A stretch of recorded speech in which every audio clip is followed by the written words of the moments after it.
Birny. We Wochozach sú prajili kulky. Birny, to si mjakle posliša zeznava, když ja me serbštinu družin navuk, aber dale vukneva.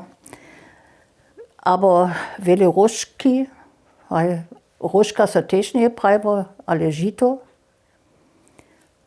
We Wochozach.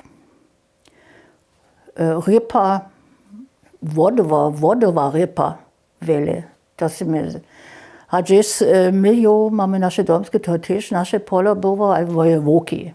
Polo moje woki, jara pieskojta, a jo su wusili koli za pizzu, kulki, birny, aber tež žito, rožku. Što tun koli bieše?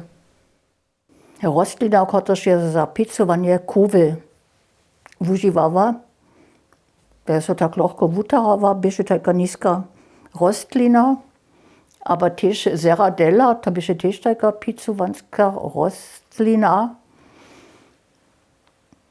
To se może dere doplnić, aber kak sme jo kulki kopali. Zdjela bieše tam ten piesk tak čopil, co jen nie może się bose wutrać. Ale na smier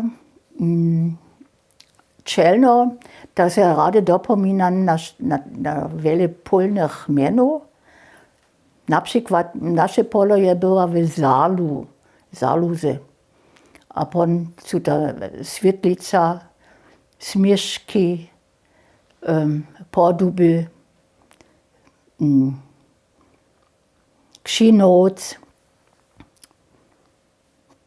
Popec polo, dokiż fara, co też nie paješe, ale pop.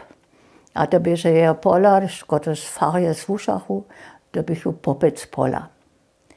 Na smier bivu vodu.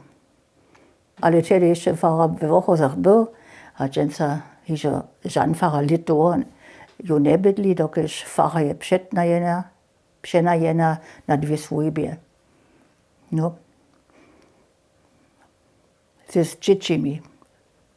To je też renie, dokiż stare Woche ženjo, aber das bychu Woche ženjo, te nie sú pak ženjene byli, te muže, ja sú byli woprawdźe wiele, potom, kotoż nie mohu żadną żonu, a też je żadne dzieci nie sú.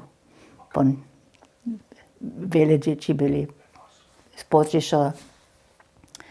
Also na spočatku, když jsem já była, to sú ještě wiele byli.